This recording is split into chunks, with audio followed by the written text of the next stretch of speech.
Bueno, gracias. Gracias, Laura. Ahora pasamos con la ponencia, eh,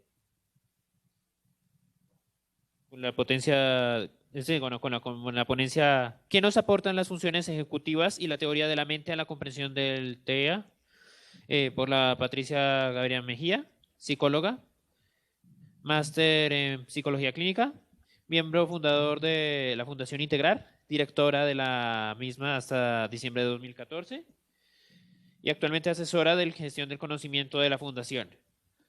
Profesora de la Cátedra de Calidad de Vida Familiar y Discapacidad en la especialización de Neuropsicología de la Universidad Javeriana en Cali y del curso Intervención en Niños con Trastorno del Espectro Autista en la Universidad CES en Medellín. Autora y coautora de varias publicaciones de orientación a padres y maestros en temas de desarrollo, autismo y COVID-19. Miembro fundador de ACOLTEC, Asociación Colombiana de Terapias Conductivo-Conductuales.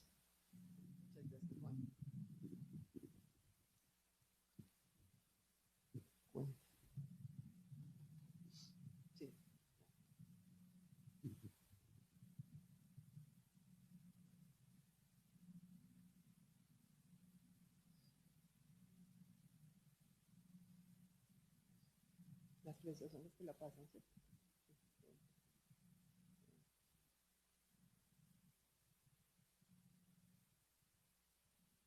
Sí, ya estamos. Ok.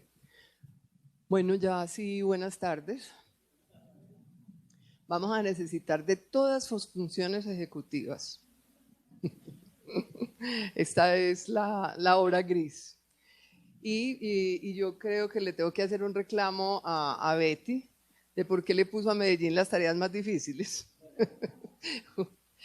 Muy bien. Voy a tratar de ser lo más clara posible, no es exactamente el tema más sencillo, acerca de dos de nuestros procesos más complejos, digamos que los que están ya en el sumum de la escala filogenética, como son nuestro controlador de tráfico aéreo, el que nos permite gestionar este día a día, las funciones ejecutivas, pero igualmente el adivinador propio que todos tenemos, ese adivinador que nos permite entender no solamente nuestra mente, sino la mente de los demás. Y de esa manera poder predecir, controlar, cambiar, etcétera, y sobrevivir pues, a un entorno que no es exactamente ni amigable para las personas con autismo, ni tampoco para nosotros. Realmente la situación es bastante difícil para todos. Muy bien, entonces vamos a tratar de hacerlo de una manera lo más organizada posible. Vamos a pasar por estos cuatro momentos. Una mirada lo más simple posible acerca de qué son esas funciones ejecutivas y la teoría de la mente. Vamos a tratar de entender cómo se desarrollan y para qué nos sirven las funciones, cómo podrían entonces contribuir a tener una mejor comprensión de lo que pasa con las personas que tienen el trastorno del espectro autista y finalmente algunas pequeñas recomendaciones de cómo podríamos promover ese desarrollo. Lo primero que quiero dejar claro con respecto a las funciones ejecutivas es que las necesitamos para desarrollar tareas complejas. O sea, para simplemente partir un huevito y ponerlo en una vasija no nos hace falta ninguna función ejecutiva. Pero si quisiéramos llegar a hacer, no sé, cualquier cosa en el horno, vamos a necesitar de ellas porque eso es lo que se va a denominar una acción compleja, una acción que va a tener una secuencia, que tiene muchos pasos, etcétera, y que por lo tanto va a necesitar de que nosotros estemos muy enfocados. Por lo tanto, se considera que podemos hablar de ellas como unas especies de herramientas que nos van a permitir manejar el mundo físico y social, ¿sí? O sea, hágase de cuenta que es el equipo de herramientas que debemos tener básico en la casa, ese también es nuestras funciones ejecutivas. El equipo que nos va a poder, digamos, ayudar a funcionar bien en el mundo físico y social. Se habla de muchas funciones ejecutivas, pero realmente hoy hay un acuerdo entre todos los investigadores del tema de que lo que podemos hablar es como de tres grandes dimensiones o tres grandes grupos que son básicamente el control inhibitorio, la memoria de trabajo y la flexibilidad cognitiva o el cambio atencional. Dentro de ellas, o sea, vamos a encontrar un montón, o ellas nos van a posibilitar que podamos tener un montón de funciones. Vamos a empezar con el control inhibitorio. A pesar de ser muy compleja, es nuestra primera función, es la que primero se va a desarrollar en el ser humano. Y ella se va a necesitar para que se puedan desarrollar las otras dos, tanto la memoria de trabajo como el cambio atencional, necesitan de que primero que todo tengamos control inhibitorio.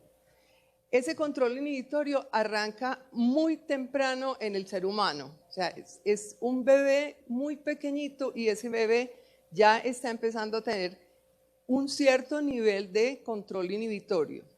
Y casi que el clásico, el primero que vamos a reconocer todos es cuando ese niño puede responder al no. Cuando le decimos no toques, no cojas, no te muevas, ¿sí? Esa es, digamos que es como la primera forma de control que todos reconocemos en los seres humanos. Es importante saber que cuando tenemos control inhibitorio, vamos a poder hacer todas estas cosas importantes, vamos a poder suprimir o ignorar estímulos internos. Entonces ese montón de pensamientos que se nos vienen a la cabeza simultáneamente, el control inhibitorio nos permite que los suprimamos o que los manejemos lo mejor posible. También nos permite suprimir o ignorar estímulos externos, todas las charlas, el ruido, las cosas que suceden alrededor y que necesitamos muchas veces poder como apagarnos, apagar las orejas, ponerles como una especie de párpado. Y también nos permite suprimir o controlar con lo que serían conductas más predominantes, conductas mucho más motivantes.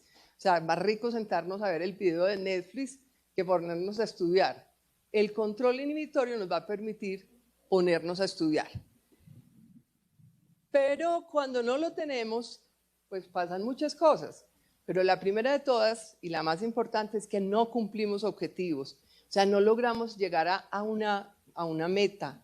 No logramos tener una conducta que tenga un propósito concreto. Somos muy lentos en la ejecución de las tareas, ¿sí? O sea, nos vamos a ver como si fuéramos unas tortuguitas tratando de hacer las cosas.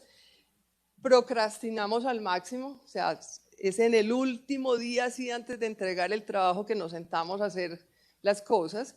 Y finalmente nos vamos a cansar mucho más y vamos a actuar de lo que decimos que es una forma indebida, o a veces tener simplemente conductas que no se necesitan. La memoria de trabajo nos va a permitir y nos posibilita el que podamos retener información por un breve periodo de tiempo para poder hacer una conducta que lleva a un objetivo o que tiene un propósito. Tiene que ver con periodos muy cortos, o sea, no estamos hablando de hacer una secuencia, pues no sé, larguísima de algo. Preparar esta conferencia no se hace con memoria de trabajo, se hace con muchos ensayitos de memoria de trabajo, obviamente, ¿sí? Entonces, realmente lo que estamos hablando es de poder, por un periodo de tiempo, poder mantener una información que nos permita actuar con propósito y sin necesidad de dirección o de estímulos externos. O sea, lo podemos hacer de manera autónoma, sin que alguien nos esté diciendo qué es lo que estamos haciendo, qué tenemos que hacer. Y cuando tenemos memoria de trabajo, podemos seguir instrucciones. Lo primero que vamos a observar es que se pueden seguir instrucciones. Podemos marcar el número de teléfono que nos acaban de decir. No tenemos que volver a mirar el número, espérate, yo lo anoto, sino me lo dicen y yo lo puedo marcar. Podemos seguir un plan, paso a paso, mantenernos en ese plan. Podemos preparar una comida siguiendo una receta en YouTube, en lo que sea, escrita. Podemos seguir la historia que nos están contando sin estar diciendo, espérate, ¿qué fue lo que dijiste? No, podemos seguir esa historia. Igualmente podemos hacer operaciones matemáticas, podemos mantenernos en la lectura de un libro sin problemas, podemos hacer muchísimas cosas a través de la memoria de trabajo. Lo que no podemos hacer, lo que se nos dificulta si no tenemos memoria de trabajo, es que no podemos actuar de manera autónoma. Nos tienen que estar diciendo qué es lo que tenemos que estar haciendo paso a paso, nos tienen que estar dirigiendo todo el tiempo. Y sin esa dirección nos queda muy difícil poder actuar de una manera propositiva, de una manera que tenga significado, que tenga un propósito. ¿Qué hace el control inhibitorio? ¿Por qué lo necesitamos antes? ¿Por qué se desarrolla antes que la memoria de trabajo? Porque el control inhibitorio lo que va a hacer es suprimir todas las interferencias, o sea, todo el ruido, para liberarnos espacio que permita que esa memoria de trabajo que funciona por periodos cortos pueda realmente trabajar con lo que es relevante. O sea, que no tenga ruidos, que no tenga interferencias, sino que sencillamente se concentre en lo que tiene que hacer. Y esa es la función de ese control inhibitorio con respecto a esa memoria de trabajo.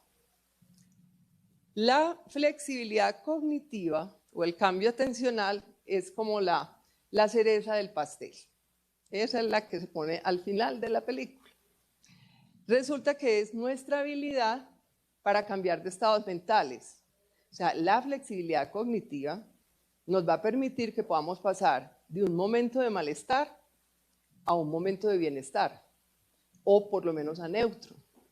Nos va a permitir también hacer cambio entre un conjunto de tareas, poder pasar de una tarea a otra, o poder incluso cambiar reglas que en un momento dado no se necesitan y que es prioritario pasarnos a otras. Como cuando la mamá puede entender que ese chiquito que está enfermo no está en condiciones de hacer las rutinas de todos los días. Y entonces cambia la regla y hoy no se siguen esas rutinas porque no se está en condiciones. ¿Qué podemos hacer con la flexibilidad cognitiva? Lo primero que todo es que podemos ver muchas alternativas, ¿sí? O sea, nos permite saber que hay otras opciones cuando las cosas no están saliendo bien. Pero también nos permite cambiar la perspectiva espacial, o sea que podemos reconocer un objeto que no está en su posición típica, ¿sí? La podemos, con algunos pequeños rasgos, poder hacer ese reconocimiento. Nos permite entender y comprender posturas diferentes a la nuestra. Y ahí empezamos a pensar si esto es un problema que tienen las personas con TEA o si es un problema que tenemos todos, ¿sí? Piensen nomás en cómo andamos en este momento en el país. Entonces, realmente es como importante ir pensando que esto no es una problemática, algo que falta o que no se ha desarrollado en personas con TEA, sino que esto es un asunto complejo para todos los seres humanos. Nos permite también reconocer y corregir los errores. Nos permite cambiar un plan, ¿sí? Porque no está funcionando y entonces es importante hacer un cambio. Nos permite cambiar esas reglas a necesidad, ya lo había dicho, y nos permite, por sobre todo, ajustarnos a las demandas que está haciendo el contexto en un momento dado. O sea, nos podemos ajustar.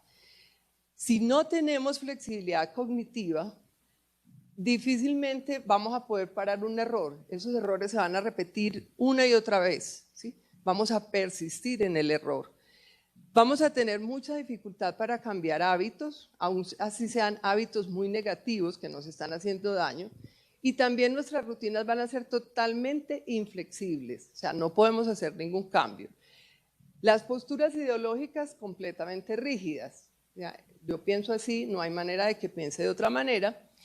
Los planes que tenemos son totalmente inamovibles y obviamente se van a perder muchísimas oportunidades. O sea, una de las grandes dificultades va a ser esa. ¿En qué es distinto esa flexibilidad con respecto al control inhibitorio?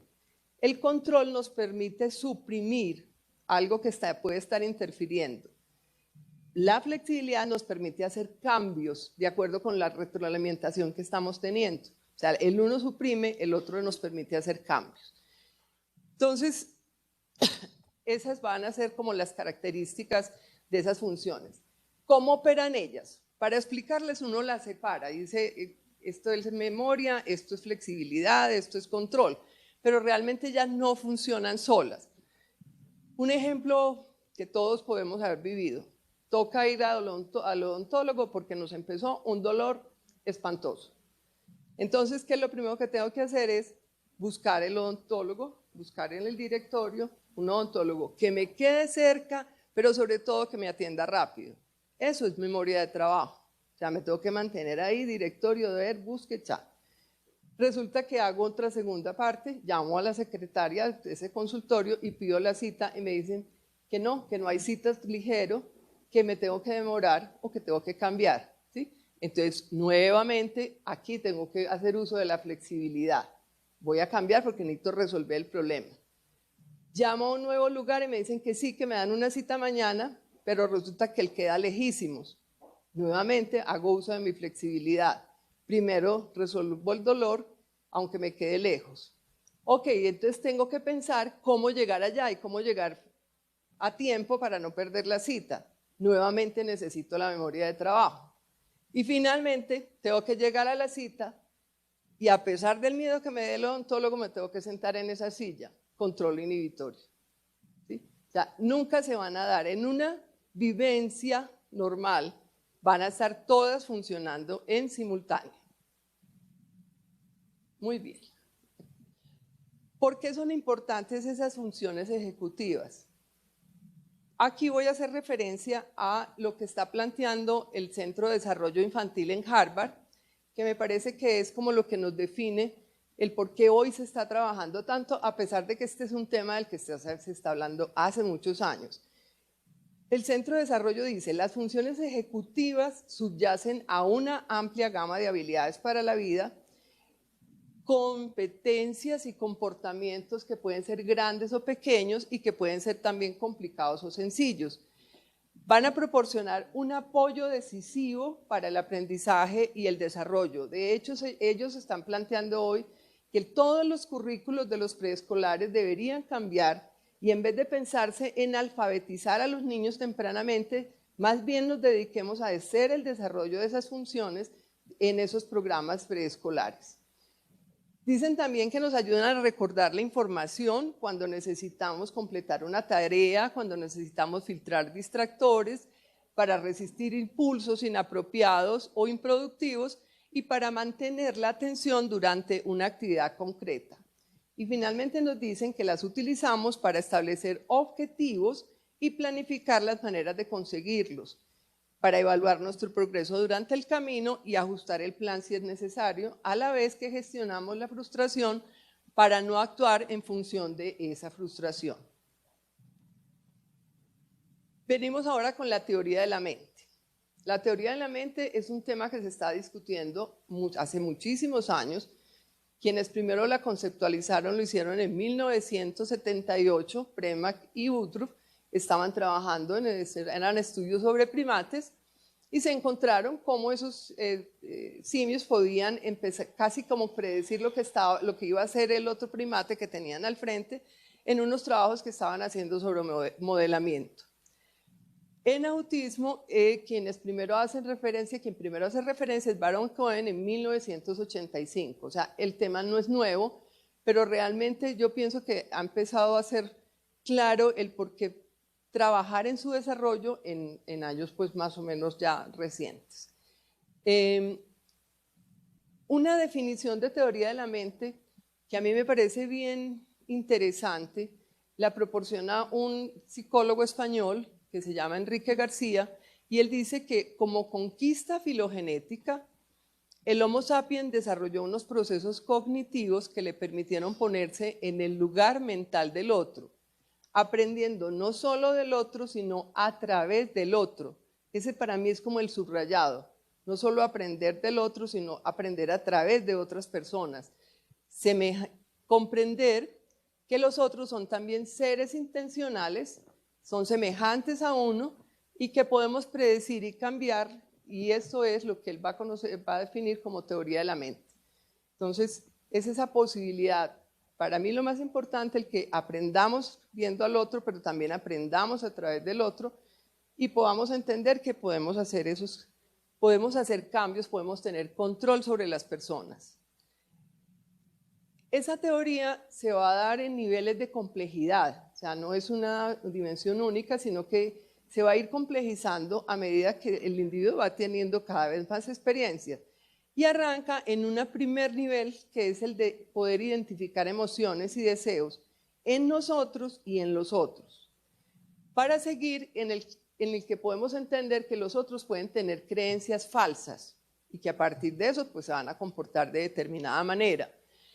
Luego podemos comprender las intenciones, o sea, todo lo que son mentiras, por qué se dice mentiras, por qué se habla irónicamente, por qué decimos mentiras piadosas. Y luego podemos identificar engaños, ¿sí? ¿Por qué nos están engañando o cómo podemos engañar a otros? Podemos luego reconocer las torpezas sociales, ¿sí? O sea, por qué nos equivocamos y qué pasa en esos momentos de equivocación, para llegar al penúltimo escalón, que es de altísima complejidad, poder reconocer las emociones de los otros a través de la mirada, no con el gesto completo que hace la persona con la cara, sino solamente viendo a través del cambio de pupila cómo hay emociones diferentes, para llegar al sumum de la teoría de la mente, que es poder desarrollar empatía y juicio ético. No es exactamente el tema más fácil, y de hecho es uno de los temas que hoy preocupan mucho cuando tenemos toda la situación de bullying o acoso escolar, que nos preocupa tanto, no solamente para los niños que tienen trastorno del espectro autista, sino para todos los niños en general. De hecho, miren que ha sido una de las cosas importantes que nos ha pasado después de la pandemia, es como los colegios tuvieron todos que entrar de una manera pero impresionante a ver qué hacían con el tema del bullying, que había pasado los 2 años anteriores, ¿sí? Teníamos niños aislados, ¿sí? Teníamos niños con muy poquita interacción, niños casi todo el tiempo sumergidos en una pantalla, ¿sí? Entonces, eso pues nos va dando, quiero que es como que vamos sacando como conclusiones de su importancia y de la complejidad que ella tiene para todos los seres humanos. ¿Cómo funcionan esas habilidades mentalistas? Si en este momento un grupo de ustedes se parara y se fuera, yo automáticamente haría una hipótesis. Podría sería, ¿qué pasaría? Se molestaron, dije algo que no les gustó. Pero también podría pensar, se pararon porque se quieren ir a tomar un café. O también podría pensar, están muertos de hambre, ya se tienen que ir. ¿Sí? ¿Sí? O yo no sé, se equivocaron y creyeron que yo ya había acabado y voy en la mitad, ¿sí? Muy bien, o sea, siempre estamos hipotetizando. ¿Cómo hacemos esas hipótesis? Pues depende del tipo de personalidad que tengamos. Si somos personas más o menos seguras, ¿sí? Yo diría que se querían ir a tomar un café, ¿sí? No creo que esté diciendo nada que les moleste, aparte de que esté diciendo algo que es complejo. Me gusta mucho este planteamiento que hicieron Ángel Rivier y Núñez en el 97, que dicen, la teoría de la mente funciona de una forma tan eficaz, fácil y ubicua en las interacciones humanas que tiende a pasar desapercibida. Su funcionamiento normalmente se sitúa por debajo del umbral de la conciencia, pero está ahí, funcionando sin que nos demos cuenta. O sea, siempre estamos haciendo teorías, siempre estamos utilizando y las reconocemos a través de todos esos verbos que se llaman hoy los verbos mentalistas. Pienso, creo, deseo, pretendo hacer, imagino, recuerdo que, conozco, sé, ¿sí? Todos esos verbos que estamos utilizando momento a momento son los que nos hablan de nuestras habilidades mentalistas o teoría de la mente. Nuevamente Enrique García nos dice que estas habilidades son importantes porque nos permiten actuar adecuadamente tanto en lo social como en lo interpersonal, en las relaciones uno a uno. Nos permiten atribuir correctamente sentimientos, o sea, si las tenemos, podemos atribuir correctamente sentimientos, creencias, intereses, deseos, motivaciones de las otras personas, que es una habilidad que resulta crítica para todo lo que son los aprendizajes culturales humanos, y que aprender el uso de una herramienta común cualquiera, o un símbolo, o de participar en una práctica social, exige comprender el significado intencional de tales usos, es decir, comprender la finalidad, la intención comunicativa de quienes los están usando, ¿sí? O sea, va a estar en función va a tener esa función tan definitiva en la relación humana. Vamos a la segunda parte, ¿cómo se desarrollan esas funciones ejecutivas y esa teoría de la mente? Tenemos obviamente el equipamiento biológico que se requiere, pero se necesitan interacciones y se necesitan interacciones sobre todo con adultos significativos, nuestros cuidadores principales, para empezar a hacer todo ese proceso de desarrollo de la teoría de la mente, pero igualmente se necesita de la vivencia de experiencias que nos permitan intentar hacer las cosas, equivocarnos en ellas, lo que hoy decimos que es una de las funciones importantes en la relación con la persona que tiene alguna condición compleja, y es el que le permitamos la dignidad de arriesgarse, y desde ese riesgo, desde ese toma de riesgos, la persona pueda tener experiencias importantes. Entonces decimos que todas las personas, sin distinción, van a tener condiciones biológicas para desarrollar tanto esas funciones ejecutivas como esas habilidades mentalistas o habilidades de la teoría de la mente, pero que vamos a necesitar aprenderlas con estrategias que van a funcionar como una especie de andamios. O sea, háganse de cuenta que vamos a hacer una construcción, y toda construcción necesita empezar porque se pongan unos andamios. Igualmente esto es lo que va a pasar para el desarrollo de las funciones ejecutivas y de la teoría de la mente, que tengamos esos andamios, y esos andamios van a empezar primero que todo por tener una relación estable y confiable que nos permitan apoyarnos en las situaciones sociales. O sea, lo primero que todo es que ese ser humano cuente con esa relación, que sea muy estable, que sea muy confiable, para que cuente con ella para apoyarlo en una situación social. Necesitamos conocer las fortalezas, las debilidades y las motivaciones de ese ser humano para facilitarle ese aprendizaje. Necesitamos responderle sensitivamente a la persona, pero no solícitamente. O sea, necesitamos entender esa diferencia entre que ese niño, ese adolescente entienda que estamos ahí para él, pero no que estamos en función de él y estamos respondiendo a todo lo que él necesita inmediatamente.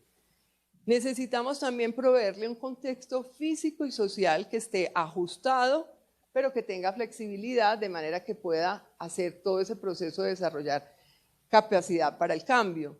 Le necesitamos enseñar autorregulación a través del juego y de las actividades cotidianas. Necesitamos enseñarle a atender por tiempos cada vez mayores, darle modelos positivos en general de autorregulación, de control en general, de atención, etcétera, pero también darle modelos concretos de conducta social para que aprenda a saber qué es lo que hay que hacer, y necesitamos darle rutinas que le faciliten el aprendizaje de la predicción, que le permitan entender que las situaciones se pueden predecir igual a que las personas. Ambas se van a iniciar en la primera infancia muy tempranamente. A las 3 horas de nacido el bebé ya está empezando a hacer imitaciones de los movimientos y de los gestos, inclusive puede, vérsele cómo intenta sacar la lengua cuando esa mamá o quien lo tiene en ese momento cercano saca la lengua, y vemos en las fotografías cómo eso empieza a pasar. La teoría de la mente tiene un desarrollo casi completo cuando se llega como al momento de entrar al colegio, como cuando va a empezar todo el proceso escolar, lo cual es muy pertinente porque en ese momento va a hacer falta que las tenga lo mejor desarrolladas posibles, y se va volviendo cada vez más compleja hasta finales de la adolescencia. Las funciones ejecutivas tienen una ventana mucho más amplia de desarrollo. También empiezan pues muy tempranamente, pero se van a ir desarrollando casi hasta los 25 o 30 años, y tienen periodos más o menos estables, periodos de crecimiento, y después empiezan a declinar más o menos a partir de los 60, 65 años, pero afortunadamente para los que tenemos esa edad no declinan demasiado, porque si no, no podría estar parada acá, obviamente. Es una ganancia filogenética que no perdemos del todo. Muy bien, ¿y cómo nos ayudan a entender un poco mejor la situación de la persona que tiene el trastorno del espectro autista? Pues yo creo que ya va quedando claramente lo que pasa cuando las tenemos y cuando no las tenemos. Pero lo que quiero aquí señalar primero que todo no es que las personas con TEA no tengan funciones ejecutivas ni teoría de la mente, ¿sí? Sí las tienen, obviamente, y yo tampoco soy como de la idea de que la explicación del autismo es la carencia de la teoría de la mente. Lo que sí sabemos es que tienen más dificultad para desarrollarlas, porque mientras nosotros lo hacemos de una manera casi que natural, es una manera muy implícita, si no necesitamos que nos las expliquen ni que nos vaya, o sea, vamos viéndolo y lo vamos haciendo por ensayo de error, por modelamiento, etcétera. Para la persona con TEA ya eso no es tan fácil, se necesita mucho más, ser muchos más explícitos en cómo se va a hacer ese proceso de aprendizaje, ¿sí? Pero también quiero resaltar una cosa, a partir de todo lo que se ha ido el trabajo reciente sobre desarrollo, todo ese trabajo que se ha recogido tanto en Europa como en Estados Unidos, hoy estamos mostrando que se está mostrando claramente que no son procesos que sean tan fáciles de aprender para ningún ser humano, ¿sí? Y que realmente hoy estamos teniendo propuestas muy concretas de cómo promover ese desarrollo de funciones ejecutivas y teoría de la mente en todos los niños, independiente de la condición que tenga, ¿sí? Entonces quiero como resaltar eso de que es que no es como la condición es particular de la persona que tiene el trastorno del espectro autista. Si ya sabemos que las funciones ejecutivas nos van a permitir hacer todo esto, planear, solucionar problemas, controlar impulsos, lograr metas, bueno, etcétera, o sea, lo que finalmente sería dominar lo físico y lo social, y a su vez la teoría de la mente nos va a permitir sintonizarnos con la mirada del otro, entender sus estados mentales y predecir el comportamiento de esas otras personas, superar la literalidad en todas las situaciones sociales, pasar por alto detalles del ambiente y entrar a ver más lo global para poder entender mejor, poder reconocer emociones y sentimientos en los otros, finalmente sentir empatía. Entonces nos hacemos estas preguntas. ¿Cómo será la vida de una persona si se le dificulta comprender la mente, tanto la propia como la de los otros? ¿Cómo se comporta un ser humano si no dispone de las suficientes habilidades para hacer planes, para ponerse metas, para solucionar problemas, para autorregularse? Y finalmente la tercera, si no dispone de un buen equipo de herramientas mentalistas que le permitan comunicarse de manera efectiva con los otros, de interactuar fácil con los otros. Entonces decimos que sin ese buen equipo de funciones ejecutivas y de teoría de la mente, el aprendizaje de conductas muy sencillas, esa pregunta que a veces nos hacemos, pero ¿cómo es que no se sabe amarrar el zapato, por favor? ¿Sí? Esas cosas a veces tan sencillas, tan cotidianas, vamos a empezar a entender que eso representa un gran esfuerzo y que si eso es lo que está pasando, el comportamiento de los otros, como ya nos los ha dejado muy claro, tanto Isabel como María Elena, va a resultar caótico, sin orden, sin explicación, imprevisible, va a generar mucho temor y no va a tener sentido la mayoría de las veces, ¿sí? O sea, por eso la importancia de que pensemos entonces en que hay que trabajar sobre el desarrollo de esas funciones. ¿Qué pasa con el individuo que va a presentar TEA? La investigación en desarrollo en general, no en particular del trastorno del espectro autista, nos habla de que hay dos factores que van a facilitar el que podamos desarrollar más fácil las funciones ejecutivas y la teoría de la mente, o sea, para todos los seres humanos. El primer factor tiene que ver con el vínculo afectivo que establece ese individuo con sus cuidadores. Y el segundo factor tiene que ver con el nivel socioeconómico de los cuidadores. ¿Sí? O sea, el primero el vínculo y el segundo nivel socioeconómico. ¿Por qué ambas? ¿Sí?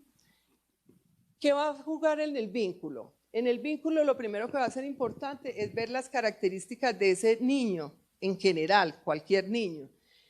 En esos, ¿por qué se me devolvió? Ya, ¿sí? Lo primero que se va a tener en cuenta y que se tiene hoy en cuenta en la investigación en desarrollo, ese es el temperamento de ese niño, ¿sí? No es lo mismo hacer vínculo con un niño con temperamento fácil que con un niño con un temperamento complejo. Vamos también a mirar el que tenga o no tenga limitaciones en algún área del desarrollo. Y en los cuidadores, en las características principal que se ha visto es cómo es en general su estabilidad emocional, o sea, qué tan estables emocionalmente pueden ser esas personas, cuánta experiencia tienen a nivel parental, o sea, qué tanto saben acerca de crianza de un niño y cuál es la calidad de la relación marital, la relación que tienen entre la pareja. En el nivel socioeconómico, lo que se ha encontrado es que tanto no se está expuesto a estrés, ¿sí? Que tanto los cuidadores tienen que vivir situaciones de mucho estrés, qué nivel educativo se tiene. Es muy claro que a niveles educativos más altos más se va a facilitar el vínculo. Y finalmente, ¿cuál es la oportunidad o cuáles son las oportunidades reales que tienen de hacer procesos de estimulación de sus hijos? Porque en muchos casos puede que se tenga un nivel económico alto, pero no se tengan muchas oportunidades porque usted no trabaja 8 horas, sino que trabaja 12, ¿sí? Entonces, pues las oportunidades son mínimas. Entonces, ¿qué nos va a pasar cuando hablamos de un niño con TEA? ¿Qué es lo que va a pasar con el vínculo? Que las características de ese niño en particular no van a ser las que más faciliten el tema de ese vínculo, ¿sí? Ese niño va a tener unas características, por ejemplo, todas sus dificultades de atención conjunta, toda la parte de comunicación que está limitada o que es difícil de comprender, y muchos van a presentar muchas alteraciones sensoriales que van a ser todavía más difícil, ¿sí? Piensen en ese niño con defensividad táctil, que no va a ser fácil abrazarlo, que no va a ser fácil tocarlo. Entonces, esas mismas características del niño van a dificultar el que ese adulto y ese niño puedan establecer un vínculo fácil.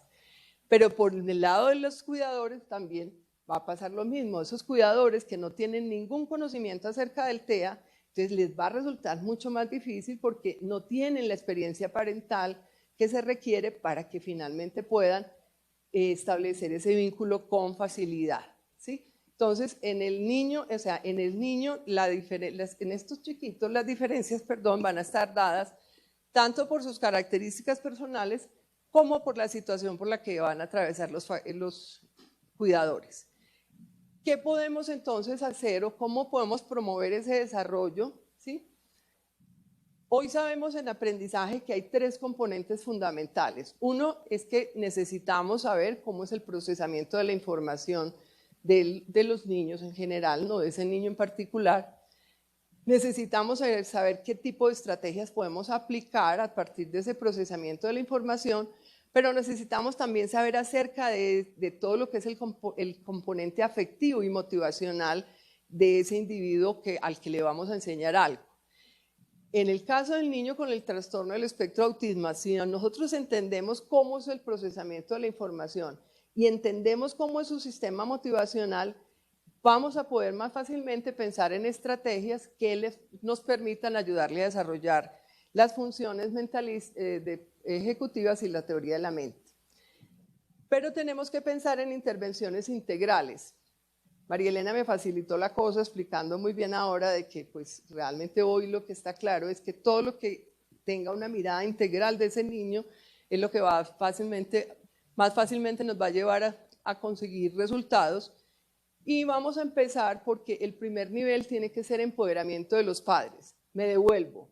Si necesitamos tener vínculos adecuados, obviamente entonces necesitamos tener padres empoderados que les facilite ese empoderamiento, el poder establecer esa relación.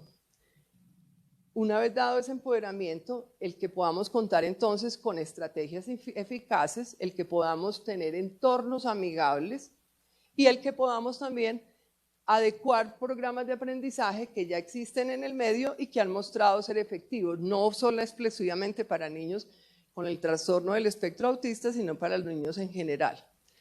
En el empoderamiento de padres van a ser 4 los pilares. El primero obviamente tiene que ver con el que conozcan la manifestación de la condición en su hijo.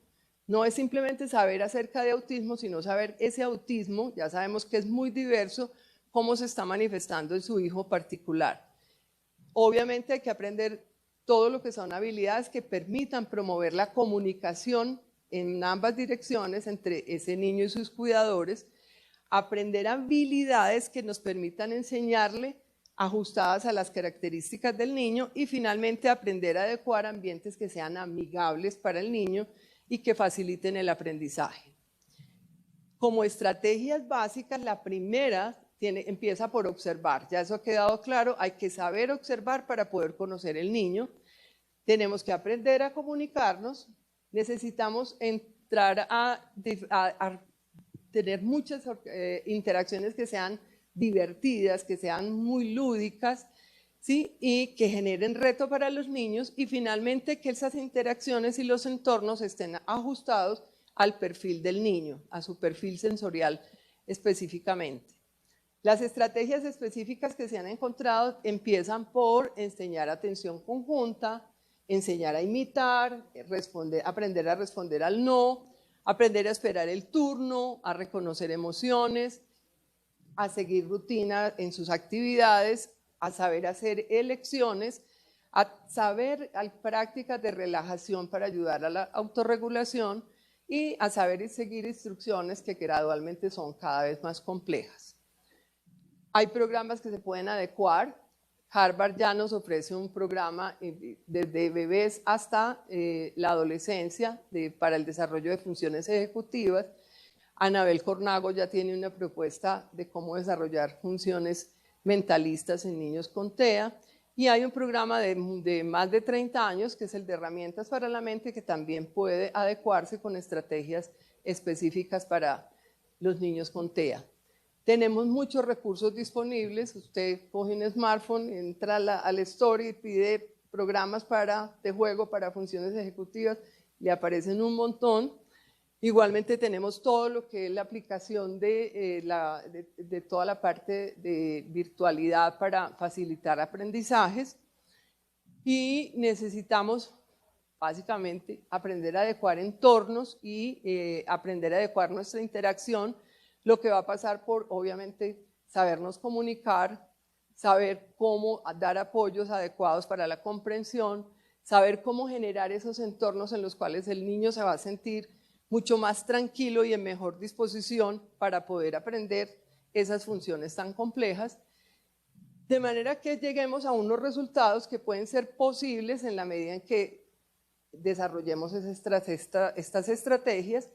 Podemos tener niños que puedan entender todo lo que significa actuar, todo lo que significa hacer todo el proceso ficticio de ser un personaje. Podemos tener también niños, ya este no es un niño, esto es un adulto, que hace una interpretación de la Dama Dorada de Klimt que me parece bien concluyente de todo lo que ha desarrollado de teoría de la mente. Él escribe en su portafolio de esta interpretación que hizo de la Dama Dorada, dice: esta es una ilustración del retrato de Adele Blackbauer, la Dama Dorada, por Gustav Klimt. Acá se hace una interpretación fresca, dando lo viejo, donde lo viejo se convierte en nuevo, teniendo la misma pose, expresión en su cara y el mismo vestido, pero con diferentes formas, colores y estilo. Ella no es una mujer material, no está vestida de oro, su esencia es dorada. Ella representa buenas acciones, caridad, compasión, ternura, dulzura y amor. Evidentemente este joven entiende perfectamente de qué se trata. Y tenemos este caballero que a mí me encanta, a los 15 años escribió lo que él llamó una autobiografía de lo que fui, lo que soy y lo que anhelo, y nos dice, dedico este libro principalmente a todas esas personas que me apoyaron en este proceso de mi vida. Empieza con sus padres y dice: a mis padres por siempre haberse preocupado por mí y por, aquí no la, si me pueden correr un poco, no, es que tengo allí el recuadro de la presentación, y por haber hecho de mi vida una aventura maravillosa, por haberme dado todo su amor y cariño y por haberme inculcado valores tan bellos e importantes para seguir un camino de bien y prosperidad para poder alcanzar todo lo que me propongo. Perdón. A mi abuela, por haber hecho el papel de segunda madre en mi vida, por haberme enseñado cosas en la vida que ni un profesor me hubiera podido explicar mejor, por haber siempre estado a mi lado para apoyarme y darme todo su amor y sabiduría para la vida. Considero que con una autobiografía ustedes, los lectores, podrán conocer más a fondo mis 15 años de vida y todas las cosas, tanto buenas, malas, que viví con mi familia y amigos. Y aquí en la izquierda está un recuadro de un chiquito que nos muestra sus habilidades, está pequeño, pero sus habilidades ya para solucionar problemas. Dice, yo con hambre, voy a comerme unas Oreo. Muestra cómo dice. Y aquí dice, rico, rico, ahora me siento mejor. Está pequeño, pero ya sabe de solución de problemas. Y continúa la biografía de Daniel diciendo, en conclusión, mi infancia fue una vida una vida llena de alegrías y de situaciones en las que tuve muchas felicidades y también pude haberme sentido mal o triste, pero fue un proceso de la vida del cual aprendí muchas cosas para el fortalecimiento de mi vida, de la integridad y de la socialización de mí mismo frente a los demás. Ya en grado tercero, o sea, en el 2006, pasaron dos sucesos que serían y son en este momento muy importantes para mi vida, y estos son: cuando una niña llegó al grado tercero el primer día, Valeria Ospina Sánchez, puedo considerarlo como amor a primera vista, porque cuando la vi me enamoré de sus ojos y de su cabello. Aunque debo de admitir de que yo era y soy una persona muy enamoradiza, pero el sentimiento que sentía por ella era muy fuerte y sin importar las cosas, yo quería siempre estar a su lado y ser su amigo. Y aquí tengo otra, desafortunadamente pues estos son dibujos hechos a lápiz, pero esta es una ilustración de lo que es una hermosa mentira piadosa. El tío le regala un libro, ¿sí? Él le dice, tengo que agradecer para que no se sienta mal, aunque no me gustan los libros, y aquí dice, pero el libro resultó divertido. Sí. Okay. Esto es en definitiva pues una pequeña muestra, pues ejemplos pueden haber todos los que queramos, de que realmente estas funciones y estas habilidades pueden llegar a tener un excelente desarrollo desde una perspectiva de una interacción que comprenda la integralidad de ese ser humano y no solamente el aspecto que está deficiente en la persona con TEA. Y eso pues finalmente va a permitir que nuestro controlador esté trabajando muy bien y este avioncito pueda volar tan alto como quiera. Muchísimas gracias.